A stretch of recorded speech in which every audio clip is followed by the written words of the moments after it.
Hello and welcome to today's episode of Finding the You in Mum. I'm Christine Bagley-Jones and I'm so delighted today to have my guest Liz Washington with us. Just to give you a little bit of an overview of her illustrious career so far, she is a journalist and freelance writer by trade. She has also created a number of businesses from their inception to a huge success, including her main project at the moment. She's the mother of 4 beautiful daughters, ranging in age from 16 to 23. So that's a lot of estrogen in the room, I imagine, quite a lot. Totally. She's also an alumni at Queensland University and the head of boards that have been very progressive and changing 130 years of tradition by implementing new procedures and ways to operate. Also, in your spare time, I'm aware that you are a ferocious advocate for animal rights, the rights of women, refugee, and just generally you're against cruelty, which I really love. So welcome, Liz. Thanks for having me. I also have to, full disclosure, Liz is a dear friend of mine and I feel very privileged not only to be able to interview her today, but to also share my life with her. Oh, the feeling's mutual.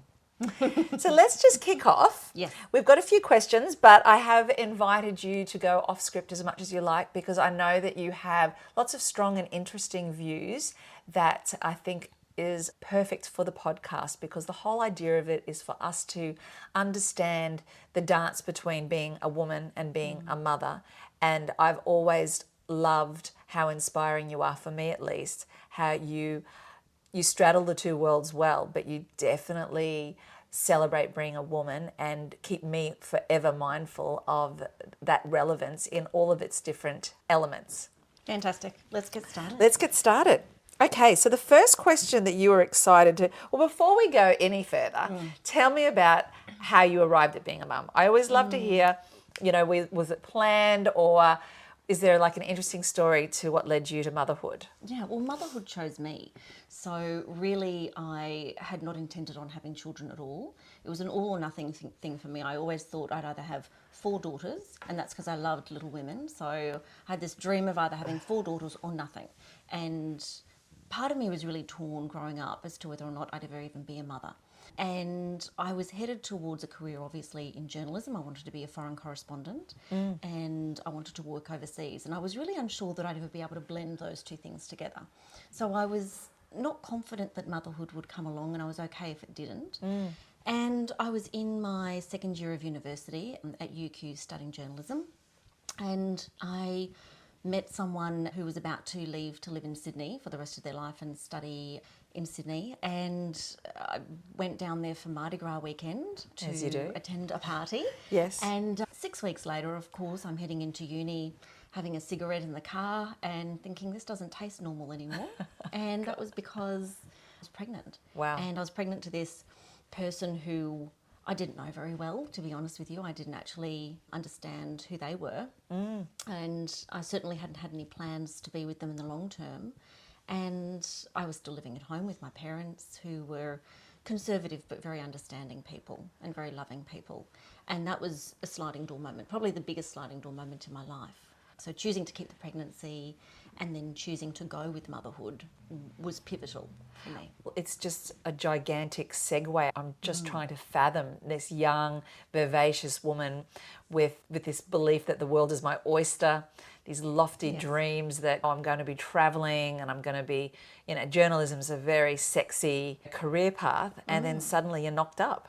Yeah. And you're with someone who you don't really even know. No, and you're young. Yeah. Can I ask how young you were? I was 20. 20. Second year of uni. A puppy. And Absolutely. so, all right. And then you guys decided to give it a go? Yeah, exactly. Just to find out. Well, I think we felt we owed it to ourselves and the person that we'd made to try. Yeah. And we both came from supportive families, so we had a lovely supportive backstop there for us. But also aware that it would involve a lot of sacrifice and a lot of changing and pivoting at this really important part of our lives. So it's interesting. I always say I went from adolescence into parenthood. I didn't have that junction In where between. I lived on my own, or that we lived together, or that I got to do the travel on my own, or any of those sorts of things. It was jumping from one to the next and not really having an identity as an adult until I was a parent, and that was that big formative jump from childhood into adulthood. It's almost hard for me to conceive missing that bit because for me that was where I did learn a lot about who I was. Those early 20s years, I mean, from what I can remember, I was out and about and pressed up against lots of different scenarios where I'd get to hone my understanding of who I was, my beliefs, my preferences, and even the many courtships that I had before choosing my partner. Each one informed me closer and closer to what I was looking for. And your journey is so completely different. Like you're like, hi, we're about to embark on this massive project together, having a baby. And all the while we're still growing up and we're trying to figure out how much we like each other. I was very comfortable at the idea of doing it on my own because I had my family support. And I think that was the little bit of pressure that I took off at the time. I just said to him, I want you to continue your path, I'll continue mine. And if we do stay together, it will be because we want to be together, not because we've necessarily made a child and feel beholden to that. So that ability to have that flexibility gave us some breathing space to make it an autonomous decision, not a social decision that was cast upon us, which I'm very, very grateful for to this day.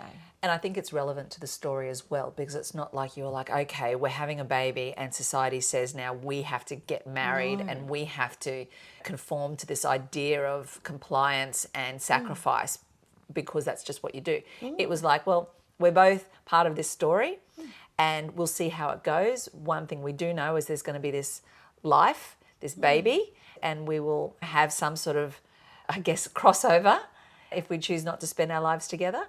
Yes. And interestingly, I mean, you know, spoiler alert, they're still together. It worked. It did work. It worked out. It did. And not only that, you went on to have 3 more girls. We did, yeah. Yeah, we enjoyed her so much and we saw the benefit of having siblings for her that we just thought, let's strike while the iron's hot. I'm obviously going to have a pause in my plans. So while we're there, let's not drag it out any longer than we need to. So a bit perfunctory in it all. And he was studying as well, so we had not a cent to scratch together between the two of us. But it's amazing. You don't need a lot of money. You need a lot of love when they're little. It becomes more expensive when they're older, that's for sure. Yes. As time goes on, but I think having that there to begin with and that understanding that it was just us making a decision to move forward as a family and then add to it. It felt like I took a little bit of power back as well in that then it became a conscious decision that parenthood wasn't something just cast upon me and I'd have to make do with it. I wanted to definitely make lemons out of lemonade. Absolutely, and navigate it the way you wanted to, because a lot of people might have that first child and think, okay, well, that happened and now, you know, I'm going to make sure that I correct my path, if you like. But you were like, well, now I have a new path and I'm going to furnish it differently. Exactly. And that's what you did. So what's a mantra or mindset that you embraced that helped you be able to balance your own identity and that of being a mum? It's a good question. I have always come back to the idea within myself when I feel conflicted or challenged as a parent that we actually innately know what to do. It's in us. There are millennia of women who have come before us that have worked and had children, paid or unpaid. And we forget that. We forget that it's all there in our DNA. It's all there in our culture if we want to tap into it, and in our hearts as well. Yes. So I have found with those confounding moments in time, and there's plenty of them, and I think it gets harder as they get older. I'd agree. For sure, really hard at times, that I've always felt in the back of my mind, be still, take a moment, breathe, do your somatic therapy if that's what it requires, whatever it might be that helps you tap into that understanding that you've got this, have confidence in yourself.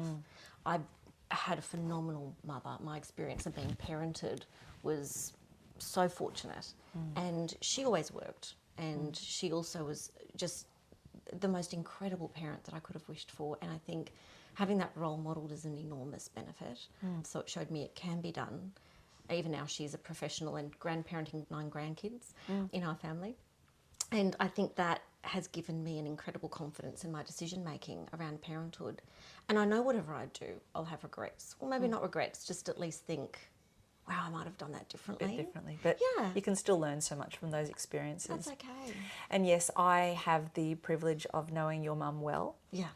And yes, she is... It's almost hard to describe Deb, isn't it? I mean, she's just such a warm, engaging, kind, curious woman. And she's just a machine as well. Like, Yeah. she was working, you were just saying to me recently during the pending possible cyclone Alfred, they needed her at work. And so she was there ready to sleep on some couch or on the floor. Oh yeah, ready to drive through the cyclone to make sure that she'd be there for her patients. She works in healthcare in moments of need. So I take my hat off to her. I'm always inspired by her. And it's interesting, I feel that she lacks a confidence in her parenting in a way. There's a few things where she's always said, I wish I did this differently, or I second guess myself a lot, and you tend to have more confidence. But I think that comes from having a wonderful, supportive, safe upbringing and always feeling that stability. Sometimes then I think you're able then to be emboldened to move into parenthood in a more confident way. But I also think the point you made before was really relevant, that you had this inner knowing that it's in our DNA as women, that whether your parent, your mother of origin was stellar, like your mum, or not, we have ancestry. We have so much history connected to our capacity to have offspring and to be able to deliver them safely to adulthood. And that bit you said before about, and we worked. So it's not this bizarre phenomenon that it was this dichotomous either or. You can, and I think should do both, whether it's paid or unpaid work, whether it's considered a vocation or just that concept of carving out and ensuring that there's a distinct entity being you that hasn't unfortunately melded so much into the role of motherhood that we get lost. And do you think that there's an essence of the village that we've lost in that? I feel very cognizant that I built a village when my girls were young, whether I was living in Sydney or living in Brisbane. And that village has been pivotal in me having that collective wisdom that I can access, which is incredible. But then also that feeling of other women building me up, of saying, you're nailing it, you're doing so well, that verbal confidence, and seeing other women and how they balance things too. And realising, look, if you're living in a vacuum, you're going to judge yourself and you're going to be so hard on yourself. But if you're getting a little bit of everything from all the different walks of life around you, and that village around you, I think it builds a sense of confidence in your own decision, because you're around people who are trying to build you up as well. You are, and you're also with people that you can trust. Yes. So if there is something that needs addressing or correction or taking a different perspective, you've created this network or village, if you like, where you can feel safe enough to ask the questions. And I know that you and I have shared, like, our eldest children were what brought us together when they were really young, and I felt unsteady on my feet often. And it was nice to know that I had you and other key friends that I could lean into who didn't have the perfect answers, but were willing to sit with me while we muddled it out together. Absolutely. And you walk away from those conversations and interactions, I think you do feel emboldened that you can handle this. And if you can't handle it, then there's people you can fall back on too. So How did it feel being young amongst your cohort? Because I imagine going to the early school events, or just even, I don't know, even like the mothers groups, or however you might have interacted with other people. I am only guessing you were probably one of the younger ones. Oh yes, some of them were my mum's age. Yes. So that was really interesting, but I didn't feel it. I think other people did. And I would get a lot of comments of, oh, you wouldn't know that because you're so young, or I don't know how you're doing that because you're so young, which I always found humorous, because historically women have bred from about the ages of 15, 16 years old and been able to have a healthy, surviving child. So I always felt it was really interesting that obviously in this time I was a good decade probably ahead of my cohort. And it was interesting that you bring that up. I have a really distinctive memory of, eventually I did get married. And the day after my wedding... To the father of all the children. Yes, I did, to my parents' delight as well. And I think it was the day after my wedding, and one of my guests at the wedding bumped into a school friend at a pub and said, oh, it just so happens I was at Liz's wedding yesterday.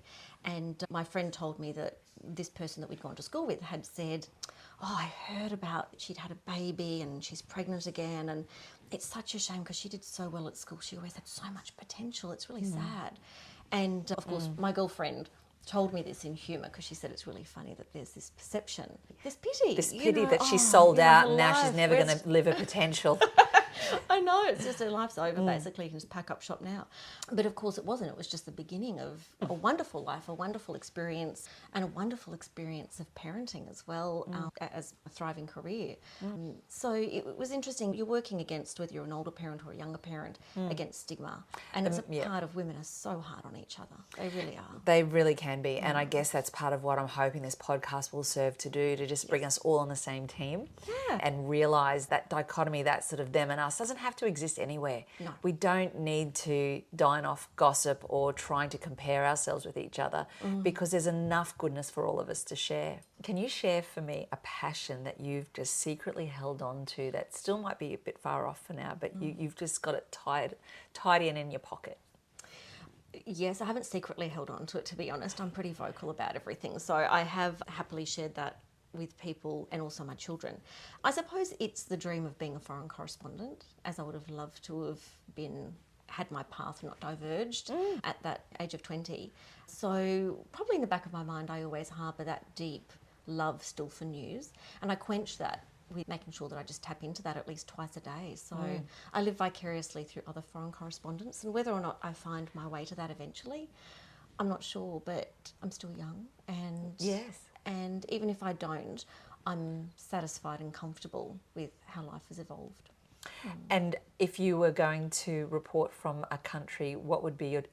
And don't say Italy, because I know you love Italy. I do love Italy. It'd be too easy. It'd be too easy. No, I think human rights abuses and war and conflict are the areas that I've got the greatest passion and interest in. Yeah. Not very sexy, not very light and exciting, but that would be where I would feel like I would be making the biggest contribution. And I can't, maybe not I can't, but I have chosen not to for now. And so that's why locally I feel a big need to contribute where I can. Yeah, and that makes a lot of sense to me actually, because you are really an advocate for people that are in struggle. You are always turning dinner table conversations around to people that are experiencing some significant injustice or plight. Yes. And I've always admired that you have really clear and distinct views that you're not afraid to share. I'm always very conscious that we'll be at a dinner party together and you're comfortable to let the conversation wander into areas that are quite contentious, often highlighting the plight of people that are being exploited or minority groups and in the ways that they're suffering. So it makes sense that you have this journalist within you still, and that it's still very much talking about justice and advocacy and human rights. I hope that, because it's influenced us, like as a family and as your friend, greatly, because it keeps me very awake and alive to the topics that are out there right now and the things that are happening on a global level. I don't know if I would have been as interested if you weren't igniting that enthusiasm and that curiosity, but also sending me lots of news articles and things to read, which always keeps my mind nice and sharp. And you love a debate, and I love that about you. Absolutely. And I think from a parenting perspective, our children's exposure at the moment is just, it's to another level. They are constantly online, they're constantly plugged into their devices, and they're getting news bites every 2 seconds, and it's very superficial. Their understanding of the world is really superficial. Yes, and biased often, depending on what what platform and who's producing the material. I'm really conscious that once upon a time our media was governed by a set of standards, that the news was generally sought through research, and that you needed to substantiate every bit of news that you put out there, or you'd face either industry criticism or a potential legal suit. And now our kids are being exposed, and they're building their idea of the world around just a few seconds on Snapchat or TikTok or whatever it is that they're receiving through that. So for me, the dinner table is one captured opportunity, and we have, even if I finish work at 8 o'clock or 9 o'clock at night, I am pedantic about us having dinner together. So they will wait until 9:30, 10 o'clock, very European, very Italian, to sit down at a home-cooked meal every evening, which is a ritual, it's a rule. And if three of them are in partnerships and relationships now, and if you're at home, you and your partner attend the dinner. Yeah, and I love the fact you're passionate about that too, and you've made that a steadfast commitment. Yeah. And I guess the dinner table becomes a place then, like a hub of information sharing and uncomfortable conversations too. Uncomfortable conversations. Really important to have uncomfortable conversations with our kids. Can you tell me more about that, the idea of an uncomfortable conversation? Well, teenagehood and early adolescence and early adulthood even, there's a lot of conversation around, yes, politics, because partners bring different politics and family backgrounds to the table. So I love debating with boyfriends about politics and learning their perspective as well, because I live in a bit of an echo chamber, as do they. So sharing those ideas is great, but then also having, you know, open conversations about sex and sexuality, about belief systems, about religion, ethics, health, body image, all of those things are ripe for fodder at our dinner table. And I think it creates an idea of, from that child's perspective, my mother isn't just a mother. She's got these ideas and beliefs and opinions, and hopefully it engages them with the world to say that, well, that's a role model for me as well. I want to be someone that can sit down and talk about anything, or at least have an idea about enough that I could hold a conversation at a dinner table and have a perspective to bring to the table. And everyone's perspective matters, not just one.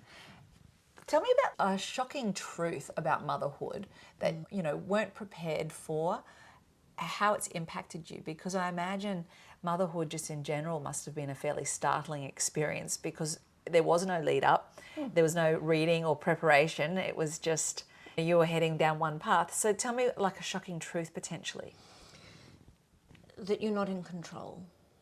And I struggle with that because I like control. I like, not in a, well, sometimes probably in a negative fashion if I'm honest with myself, but I like believing that I can galvanise change and cushion blows and all the rest. And I think I, like most people, come into parenthood and you get this baby and they are 100% dependent on you. There's just, you are the whole world to them. And the way that I think a lot of us manage that responsibility is by trying to tell ourselves, well, that's great, I've got this great responsibility, now I can control everything in this child's life, from their health, safe, supervise them.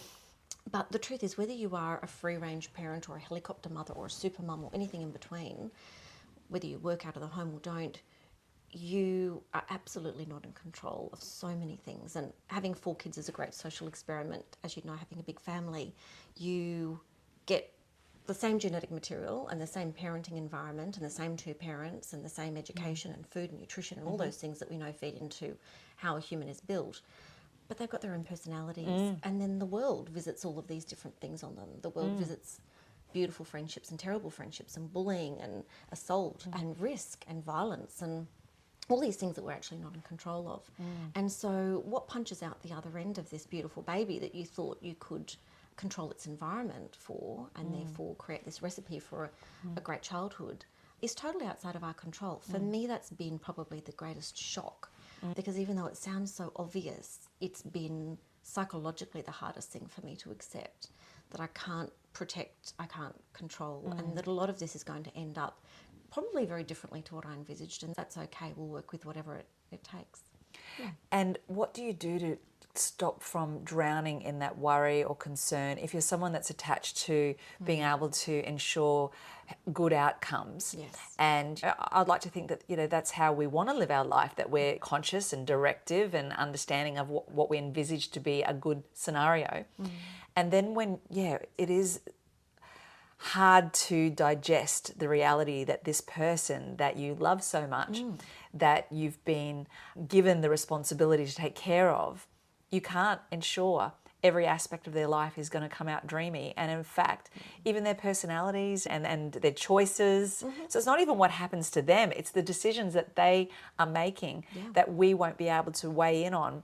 At any, look, even at every stage, there's going to be pushback, from the terrible twos right up until the final argument where it's like, I'm 18 now, Mum, you can't tell me anymore. Yeah, it's really true.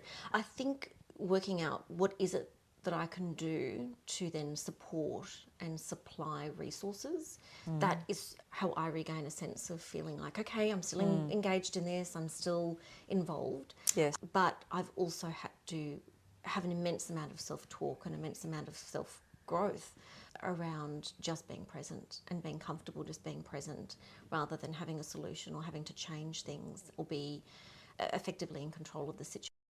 There's an immense amount of discomfort for those of us who work in an industry where we're leaders, or, you know, we can make a decision, whether it's resourcing the company or hiring new people or changing the business plan or pivoting to a new environment or external factors that impact your business. But as a parent, sometimes you just have to sit in the agony of a really difficult moment in time where you do anything to change. But you can't what's necessarily happening, do it. I guess we can borrow a leaf out of Mel Robinson's Let Them book, where she celebrates the whole idea of just don't get tangled up wherever possible. Let them be, let it be, free yourself. And of course that pairs up with a lot of the psychology work that I do, cognitive behavioural therapy, acceptance and commitment therapy, a lot of the family dynamic therapy that I do, very much encourages the individual to understand what's beyond their jurisdiction of influence, and just to be able to radically accept that and not hold on to this concept that I want to keep influencing, controlling, changing something that I can't, because that's painful, and it actually probably makes the damage even more, or whatever the adversity is doubled down on if then your commentary, your frustration and your struggle then is templated on top of what's already maybe a tricky scenario for our young people. It is, and it's attachment, isn't it? It's that you have those first 1 or 2 children you're practicing on. Yes. And when they hit the teen years and they start pulling away and becoming autonomous, there is that resistance to it as well, because we are attached to them and they're attached to us as well, and they need to break away and they need to make bad decisions in order to become whole human beings. Girls and their mothers especially, I think, can really struggle with that period, and the mum's identity is caught up in that. Of course. Totally we don't want to understandable. look bad when our kids are doing dumb things. But it also casts a mirror up against our own decisions in life, and the Yes. things we wish maybe we hadn't done or wish we had done, and it throws that back up at us as well. So I think on a deep level we're dealing with that. We're dealing with the fact that most white educated women living in privilege in Australia probably have some level of attachment disorder with their children, Yes. which comes with the privilege of being in that environment, and there's a lot to undo around that. And just, let them be their little individual selves and let them make their mistakes. And it's a tricky one. Let's talk a little bit about the concept of mother guilt. So what do you think of the idea of mother guilt? Do you think it's a thing? Do you think that we should be trying to dismantle it within our society? What's your thoughts on it? It's really interesting. I had my first weekend away with my mother on our own 2 weekends ago. And my beautiful cousin as well joined us. And I say that's rare because my mum's life is in service of everyone else, and she doesn't know how to just be and hang out with people. To her, that's a bit of an indulgence that she can't cope with. So anyway, I managed to get her away for the weekend, and we spent a couple of days just being able to talk. But what really came up was this concept of guilt, almost this entrenched, she's not Catholic, but almost like that old-fashioned Catholic guilt that you hear about. And she has regrets about things she doesn't need to have regrets about at all, and she holds herself accountable for things that she doesn't need to. And I suppose my perspective has then probably been whittled a little bit by how I've seen her be too guilty about things that she should never ever hold herself responsible for. So have you rebelled against the idea of... Yeah, Brilliant. I have. I love it. I love I'm it. rebelling against that. And my approach is accountability is always better than guilt. So guilt is negative, it's purgatory, it's the idea of, it's static as well. What do you do with guilt? You just sit in it and you manifest in it. You come to therapy. Yeah, that's right. You keep me in a job. That as well. But I feel accountability is a far better way of looking at anything that maybe we would have done differently as a parent, and saying, I did that. I made that decision. It was the best decision I could make at the time. Or maybe it wasn't. Maybe I was distracted and tired and overworked and all those other things. And I'm accountable for that. And I'm okay with being accountable for that. So what do I do about it? Is there anything I can do about it? Well, if I can't, let it go. Yeah. And if I can do something about it, if I can fix it now or I can remedy it, then let's do that. But guilt feels like it's not progressing anywhere. It just feels like that dark cloud that you take with you, and it's a form of self-flagellation also, in my opinion. It's like if you're not growing from it, if you're not learning or making decisions to do differently or better next time, the guilt doesn't actually serve in a whole lot of effective ways. So I like the fact that you've watched it from your mum and thought, you're a beautiful woman, Deb, but I don't think that this guilt thing works. It's not the thing that powers your good decisions. It's not the thing that makes you a better person. I think you don't need to sit in it. And I think if we can, as a society, and I guess this is probably the feminist coming out, but I think society has for a long time, and it still is geared very much towards loving making women feel guilty. We're guilty if we don't do something for ourselves. We're guilty if we do something for ourselves. We're guilty if we stay at home. We're guilty if we work. And there's just not that guilt construct in fatherhood in the same way. I'm not saying that there isn't guilt there, but at every turn, whether you want to look at social media or mainstream media or women's relationships with each other, relationships with our family or our children, a great way of controlling someone is making them feel guilty, making them feel bad. And it can be done really subtly too. Very insidious. Very insidious. And I think that, our culture, there's lots of ways it gets gently bestowed upon us just with the little one-liners but then I guess it's also a choice what we want to take on. So even if like the mother-in-law says something that's supposed to niggle at us, we get to choose whether we take it on and feel bad or decide to feel guilty because we're not offering a 3-course meal for dinner, for example, or whatever the topic be. And I love the idea of taking that power back and not only don't generate the guilt, but if the guilt is coming from an external source, you still get to decide whether you deflect it and opt for your own code of ethics. Yes. And when you let yourself down, which we always will, we're not perfect, we don't need to punish or remedy the situation with guilt. We can be more solution focused. We can be more compassionate. And we can simply say, I stuffed up. I could have done better. And we can be very confident that we are always in good company when it comes to stuffing up because we're human and that's just part of our MO. We've spoken a bit before about women being hard on each other, and I think a lot of women are hard on other women because they're really hard on themselves. And I think when you release that anxiety around guilt and that purgatory, you then have more to give to other women as well and build them up, and your children and your partner, and I think there's a big flow-on effect. So I think that's a really good point to make also because we do see women sometimes having negative commentary about other women, and I think you've hit the nail on the head in that people who are comfortable with who they are, who feel confident and self-aware, they don't need to pick holes in other people's behaviour. They don't need to feel better about their decisions or the way they're showing up by making someone else feel less than.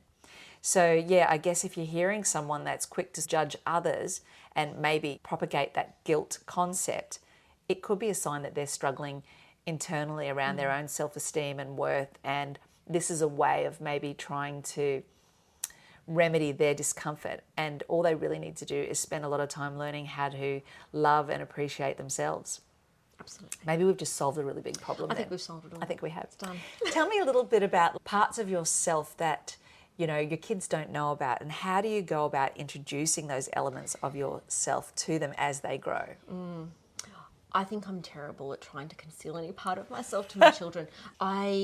Maybe it was because of my naivety being a bit younger, but I think I came at parenting from a really honest place because I never wanted my girls to turn around and go, gosh, I didn't know mum.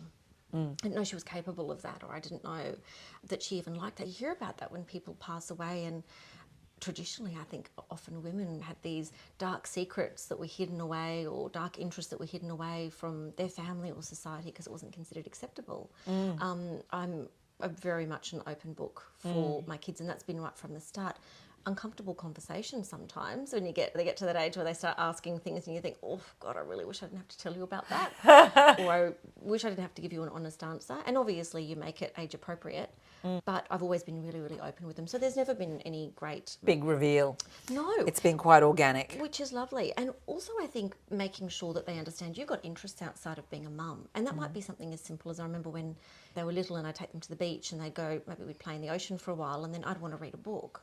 And there's nothing worse than being in the middle of a good book and being interrupted 7 times by someone wanting to show you something, or can you do this with me? And it might sound cruel, but I'd say to them, if you were reading and really enjoying a TV show or a book and I interrupted you repeatedly, that would be unpleasant for you, wouldn't it? So I'm reading now. Unless you really need to come and get me, don't interrupt me. Go play. Go play. Yeah. And that, again, maybe attachment-wise, is just setting up that little bit of barrier of going, I love you more than anything else in the world, but my whole life doesn't have to revolve around you. I love that. And just to be able to say, I have my interests and hobbies and I want you to always know about them. And I don't want it to be understood later, oh, actually, Mum had a real range of things she enjoyed. Let them see throughout their whole lives that you incorporate those activities in your daily life. Organically. Yep, that sounds great. So if your family was going to be a reality TV show, I love this question, what would it be? What would you name it? Oh, Christine, I hate saying this because I haven't watched one episode of this show, but I have had a lot of people tell me that there's a similarity between our family and the Kardashians, which I think absolutely appalls me from what I know second-hand information about the show. But apparently that rings true to some people. People have actually said that to me. And I don't want you to validate it if it is true, please. I haven't seen the Kardashians either, but if I had to extrapolate, I could see the parallels because your girls are vivacious and they're very confident about who they are. They're very sexually awake and they don't hide. So if I had to think about what made and has continued to make the Kardashians so successful, it'd be features like that. So let's see, that's the reason? Yeah, maybe. Possibly so. I'd prefer to think of maybe Kardashians meet Louisa May Alcott's Little Women. That would be probably when I don't know, Liz. When I watch that movie, and I do watch it every now and then, I bring it back out. That feels like the dynamic. That of my wholesome family element more. of it all. Well, there's wholesome, but there's debate and there's disagreement, Yes. and there's the fraughtness of one wants to get married and be a homemaker and really loves the idea of being a wife, and the other one thinks that's so reductive and silly. And that fight of I want to be in a relationship, but I don't want to be in a relationship, and the lonesomeness in that reality for a lot of heterosexual women as well. So I'd say women in general. strong themes. Yeah, strong themes. And so have you felt very lost or lonely during your journey as a mum? Not often. I've got to be honest, and I think that's the village. I get back to what I said originally, that I've just been so fortunate to have a village, and I've got women around me that have never let me feel alone. I think if I didn't have them, then yes, the answer would be yes, but no, building the village and having authentic relationships with people where you can tell them terrible things, you can tell them great things, and you know they've got your back and you know that they'll keep it close to their chest. Yeah. I haven't actually ever had really raw moments of feeling completely alone. Do you think, and this is just me hypothesising here, in part that could be because you did breed young while you were still at that age where generating friendships and prioritising friendships was very much alive. As we get older, it's harder to forge new friendships. We become more tight in our expectations or our willingness to be vulnerable. But when we're younger, I remember just being willing to just lean into love. Even if I didn't really know that person, I'd take a punt. And perhaps because that was where you were fashioning motherhood and still being a young adult, it was easier to form these big, strong bonds? I'd never thought of it like that, but that's probably really true. I think one of my formative, most pivotal conversations I had in my life was with a very wise man once who said, if you are constructing a life like a jar of sand that's only comprised of a couple of colours, remember the old coloured sand jars, and you've only got a couple of segments of colours in there, you're going to be feeling very empty at some point. You've got to have layers and layers of it. And I was probably 19 years old when I got that little bit of wisdom, and it sounds really simple, but I visualise that jar of sand in my mid-40s now. I visualise it all the time thinking, where are my layers at? Have I got those layers in there? Is it eclectic enough? Am I investing enough in those? They don't just happen on their own. You've got to put effort in. You've got to nurture that garden in order to get it growing in all those different facets. So my marriage gives me a little bit, but it's definitely not my life. And I'm fortunate that I am married to someone who has always seen me as an autonomous human. So I've always been able to go away and say, I'm doing a girls' weekend, or I'm going out for dinner tonight, or I'm catching up with friends, and there's never been a sense of resentment around that. No. In fact, I think for him, it's a necessity, and he encourages that for me, even though himself, he doesn't see the need to have a lot of male friends. No, but from what I've observed in terms of your marriage, I definitely see that your husband does clearly identify how much it means to you, and so he is excited by it. He's the one that says go and I'll pick you up, and it's quite lovely. Yeah, and that's made me, I think, overall a far more well-supported mother and businesswoman too. Yeah. I mean, honestly, it's not just motherhood, it's business that we talk about and all the other things. It's all the things. And so in terms of like your relationships and your husband, in what ways, if you had to really pinpoint it, have they assisted you or facilitated or blocked your ability to maintain your individuality? I think there is an obliterative component of motherhood for every woman for a period of time. And I think you accept that. But I don't think that it's dramatically changed my relationship. And I think it gets back to the age thing probably there. I never knew what it was like to live with him without having a baby in the house, which is really unusual. And I think that it hasn't impacted that. Probably what it's done is made me a nicer daughter. In terms of my relationship with my mother. I'm more understanding of her, how she wants to be loved. I often think that we love our mothers the way that we want to love them, or the way that they should want to be loved. This is what I've got to offer you, and you should take it. Because you should be lucky because, like, you know, you're the mum and I'm the daughter. Yeah. And whatever you get is a bonus, right? Yes. Because, you know, you're mum. You're not like an actual person. You're not an autonomous human being. And what I've learnt through motherhood, and especially as my girls have moved into adulthood, is to really meet her where she needs me to be for her. And I feel, in terms of when I look back over my life or over her life when she's gone, I want to feel that for our relationship was a big pivotal realisation for me of whatever you need me to be, I will be in your life now, because that's what you deserve. And that's what she's done for you. I hope so, yeah, definitely that's the case. And then I hope as well that my girls are older, that they'll feel the same age as me. I'm hoping they'll watch closely. Rub off a little. Yeah, and I guess, you know, what you're saying here is authenticity. It's like to see me beyond the mother role and just as another human. Can we get on as friends? I mean, I always make the differentiation that there's nothing more precious than the role of mother in terms of that relationship. But there is room for that mother role to be flavoursome and include a deep, abiding bond that is a friendship as well, where there's trust and reciprocity, and it's not all about me being the nurturer, the mother, the provider, the thinking on behalf of you. It's lovely as your kids get older, or even at any age, I guess, to consider what my mum would like. Yes. What can I do for her as a woman? She needs to be loved. Yeah, it's a lovely concept. It's a certain way. Interestingly enough, I'm at the point now where, as you would know, my children have fled the nest, which is great, or flown the coop, I should say, not fled the nest. That sounds rather sinister, doesn't it? But flown the coop, and that came about because as they moved into adulthood and had their partners and everyone living at home, and me working full-time, still really long hours, that there was still a childlike presence of them in the house. They weren't cohabiting as adults, even though they were. And this isn't in no way disparaging them, because I was exactly the same until I moved out of home, as was my husband. So we realised in order to maintain a healthy relationship with them where we weren't constantly coming home and then just criticising the whole time, that we'd need to say to them, look, either start living as an adult or maybe go and move out. To put it nicely, move out. Yeah. But to make it their own choice, to say you've got the choice to stay, but it'll be under these circumstances, these are the boundaries, or go. And I'm actually really proud of them that they went, because they said, no, we agree with you. We actually think we do need to do that. And if we fall on our face, we know we've always got a soft place to fall back there with you again.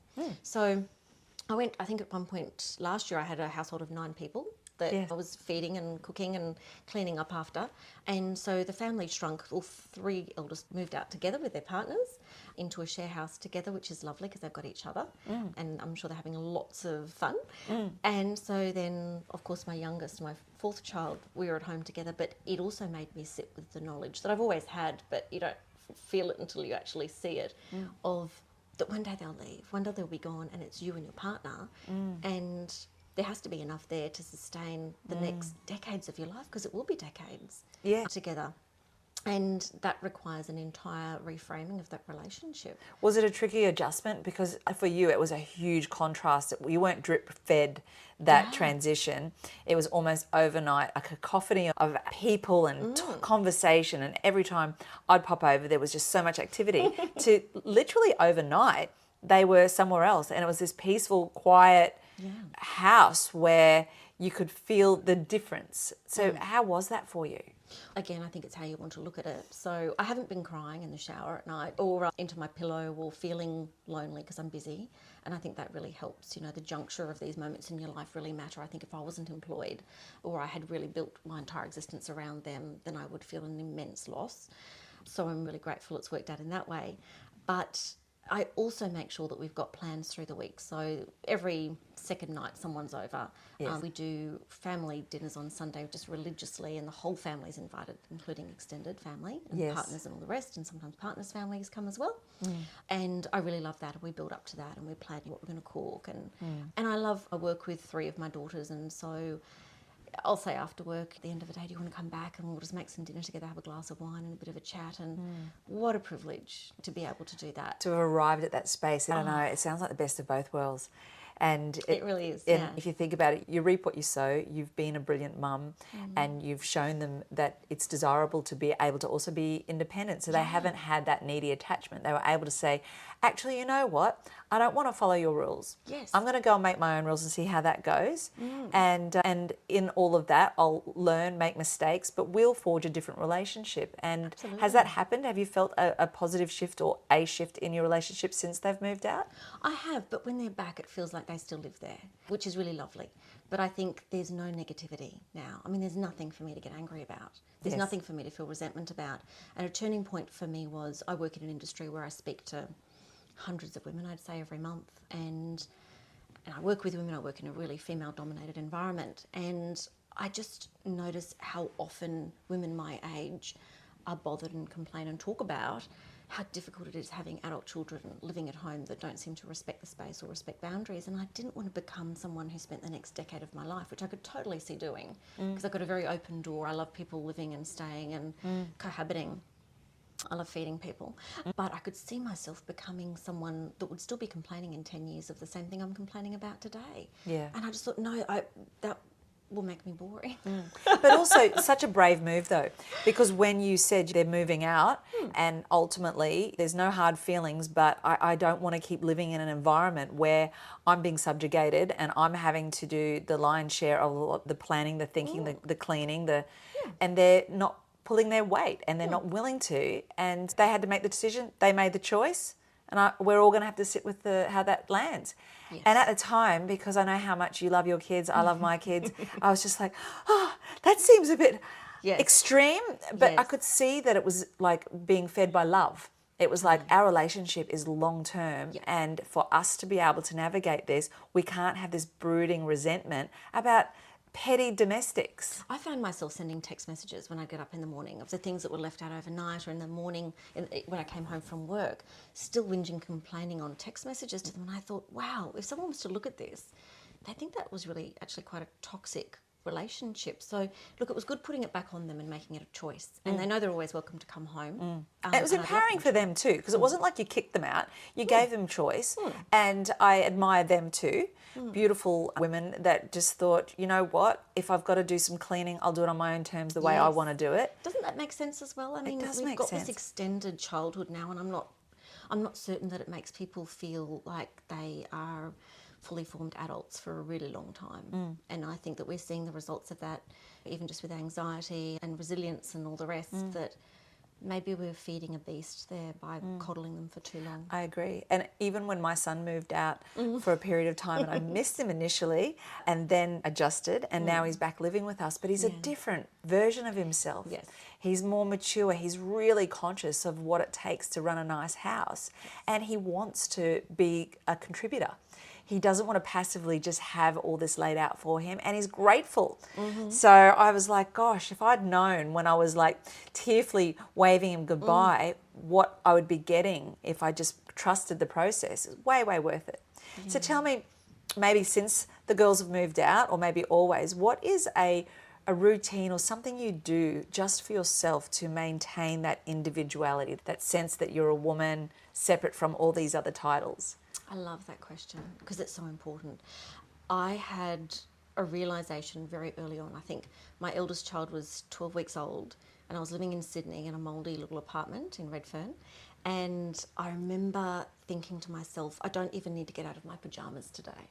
No one's going to see me. No one's going to know if I do my hair or my makeup or put a pair of proper shoes on, or no one would care. And to me, I was very, very aware in that moment that if I didn't do something about that, I'd probably very quickly slip into a feeling of listlessness and possibly even depression. Yes. And so I started a daily ritual that just involved getting up and getting dressed into something that made me feel good. And that meant not having a wardrobe full of things that I went, oh, that's my mum outfit, that's my stay-at-home outfit. That it was for me psychologically, and it's going to be something different for everyone. For some people it might be getting their nails done, but for me it was, I needed to be in an outfit where I felt if someone came over all of a sudden that I'd be like, oh yeah, damn, I'm looking good. I love it. And likewise, I would make sure I did my skincare routine. Even if it was a really rushed job, I made sure I did that every morning, and I did my hair. And put a little bit of jewellery on or whatever it would be. And I probably looked like a right idiot because I'd be sitting in this little room all day. It was a tiny apartment. Not seeing anyone. Probably the only person that saw me was my little tiny baby and the checkout chick at Coles. But it was pivotal for me because I have not had one day since then where I haven't got up in the morning and done that. And even when I was, say, in hospital, having the other children and coming home, whether I returned to work really quickly or took a bit more time off, I would always do that before I got them ready in the morning. And I know people use that old thing of the life support system for yourself before you worry about the kid. But I really think that has been enormous for me because on the worst days, on the hardest days, on those harder parts of parenthood where you do feel sorry for yourself and you do feel like staying in your pajamas and wrapping yourself in a cocoon and going back to bed, there was another voice in my head that would just not have that. It was like, you are not allowed Yeah, to do that. At the very least do this. Yeah, and I think that's just so marvellous. I think even just that sort of like demarcation from I'm out of my pajamas. Yes. Even if I go put comfies on that I could sleep in if I wanted to, it's about starting the day and setting the tone and about that self-love. It's like I'm going to do my skincare, I'm going to make my hair feel good, and I'm going to present myself in a way that I can celebrate me. Absolutely. And then whatever else happens, happens. And once I got them into a nice routine going to sleep at night, I added another little routine at the end of the day, which I recommend to all of my friends when they've had babies. And I always had a couple of candles in my bedroom. And I would have my shower and then I'd have a ritual of, I'd light the candles, which makes it feel special even if it's not a special night at all. But there's just something atmospheric and relaxing about that. And I would, for me, do my little thing that fills up my cup, which is reading the news and engaging with that. And then a few minutes of meditation, nothing onerous, nothing difficult, a little bit of soft, gentle stretching to end the day because I do find I get a bit tense like this at work all day. Yes. And then to correct the posture, and then I find that I can also sleep better, but also the rest of the family started noticing that and they'd respect that time for me as well, which was really lovely. So if they did need to come in and ask a question or interrupt me, they'd wait until I'd had that moment in my day. And it literally takes minutes. It does. But it's pivotal. It's symbolic. It's symbolic and the body keeps the score. We know that every day if we do something with our bodies to love ourselves and our brains, bodies, whatever you, spiritually, whatever you want it to be, that you'll come back to that almost a bit like a drug at the end of every day. Yeah, you look forward to it and it's that reset, isn't it? It's just that grounding, that back to yourself. You said before, I was interested, you work with hundreds of women over the course of a year or even a month by the sounds of it. Can you just tell us a little bit about some of the common threads in terms of like women and the mums and the difference between the two, like understanding how other people are interpreting the concept of being a mother? And are you seeing a rise in women realising the importance of their own separate identity? They are. And I do recognise that, but I do think it's still in the face of a bit of stigma, which is a shame. So in my work, I see a lot of women in the cosmetic and plastic surgery field that are going through really big changes in their bodies after having children. That could be immediately after having children, a couple of years afterwards, or 20 or 30 years afterwards. But usually they come to me at a time where they've put everyone else first for a really big chapter of their lives. And having children and parenting has fundamentally changed their body structurally. So they've had physical changes to their body, not just mental and emotional changes. I can back that one. Yeah, which is I'm really living normal, it. really normal, really natural. And there shouldn't be any stigmatisation around any of that as well. But there comes a point where now, thanks to modern medicine, they feel a sense of permission to do something for themselves or to change the way they physically feel about their bodies. And some of these people, some women talk to me about not feeling comfortable being naked in front of their partners for years with the lights on, or having a quick shower before their partner comes in the room so they don't see them naked. And I think that because of having children, because of doing this amazing thing with their bodies that you just can't replicate in any other way, but it's also left them with things that they'd like to change. And then there's this guilt of saying, well, if I'm trying to change the signs of motherhood on my body, is that me denying motherhood and feeling some sense of shame over something that I shouldn't feel shameful about. And thankfully we're letting that sort of slip away a little tiny bit. I think that's changing. I don't know if you notice that as well in your field, but it's wonderful being part of that pivotal moment of them reclaiming something that they feel that they've lost or that they want to adjust. But I would also like to see that understanding socially about the undeniable link between our bodies and our sexuality and our physical state and our health. Health being the most important part of all of that conversation, and our self-esteem and our identity as well, and that we shouldn't feel ashamed. Yeah, I agree. And I think I love the bit about that we shouldn't feel like we're stuck with the changes that have happened because we've given birth or carried a baby or breastfed or all the different things that comes with being a mum, not looking after ourselves often, not because we've consciously chosen that, just because we're time poor or broke or circumstance hasn't lent itself to that.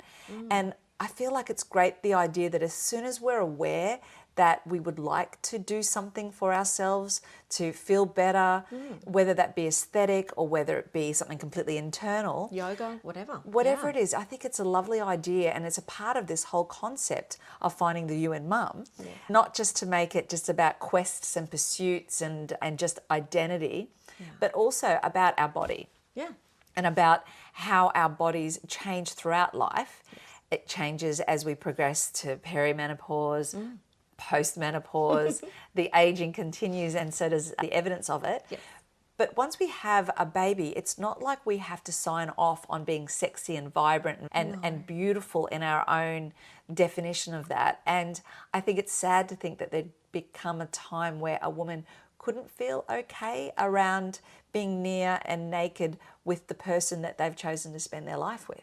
Yeah, absolutely. But I think it's extremely common. I think it is. And I don't want people to feel bad also if that happens to be the case, but I would definitely want to invite thinking about it in a different way, in a proactive way, so that if the thing that might be holding them back from the change is around not feeling they deserve it or feeling that once you're a mum, it's expected that we just stop caring about or wanting ourselves to be seen or enjoyed in a particular way. I want to move away from that. I think it's also accepting that maybe we also need to change some social norms, that whether you want to change or you don't want to change, it's both okay. And that as women, again, we get back to that conundrum. There's either pressure, if you do something for yourself, then you're being selfish, and if you don't, then you're letting yourself go. We're damned if we do and we're damned if we don't, really. Yes. And so what you've got to say is, well, stuff it. I don't care what you think. I am either going to revel in my body as it is or do something to make a change, just being okay with that. Yes. And eschewing those social norms that tell us that we should feel guilty in either direction. Yeah, and in fact, it's exactly right. The changes that happen after motherhood could be, for a lot of people, perfectly fine as well.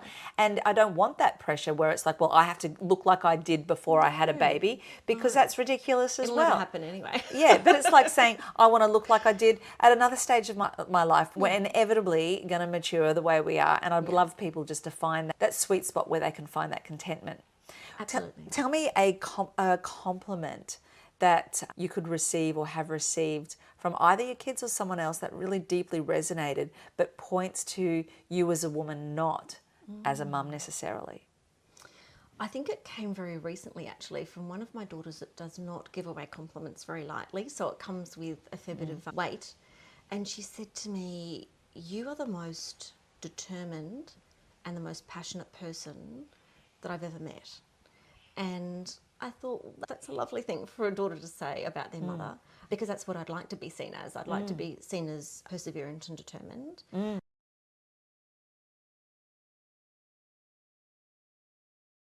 Because, again, I don't know that that's always celebrated in Women.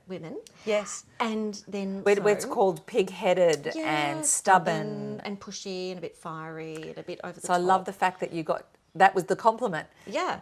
And passionate as well. Yeah. Which is equally as annoying for some people in women. But yeah, I just love that's what she saw, because if you're not determined or passionate in life, what are we here for? That's right. Every day we have an opportunity to get there's so many things to be inspired by. Yeah. So who inspires you? What or who inspires you in life?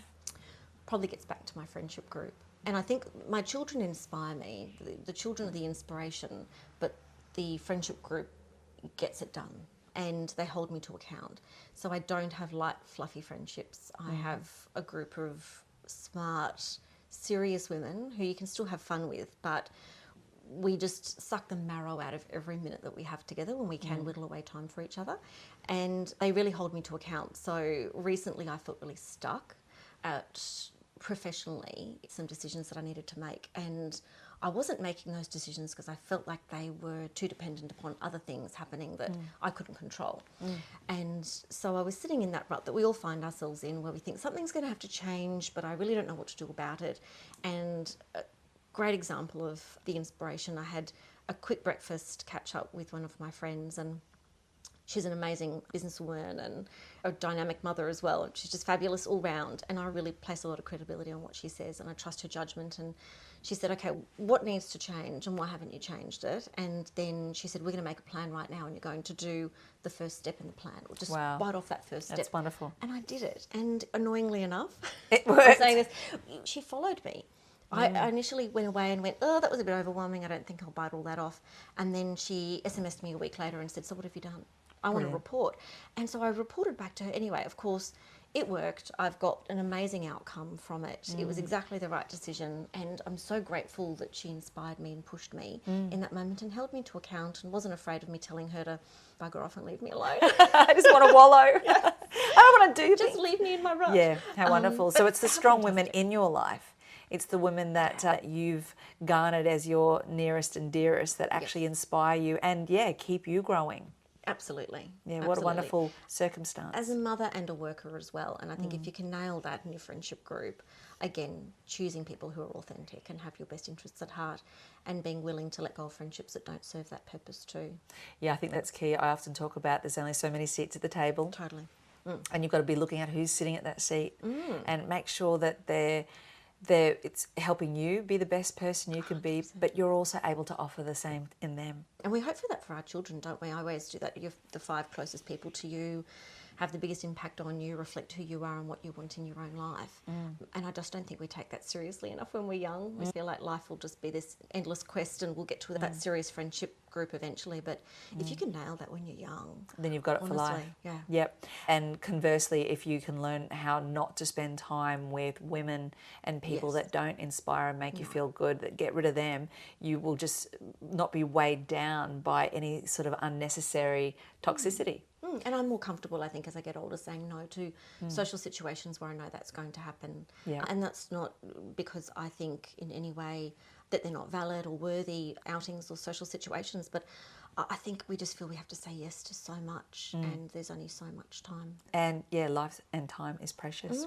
So finally, what is one small tip that you could give our audience that could help them in their quest to maintain their individuality and understand who they are in the context of motherhood?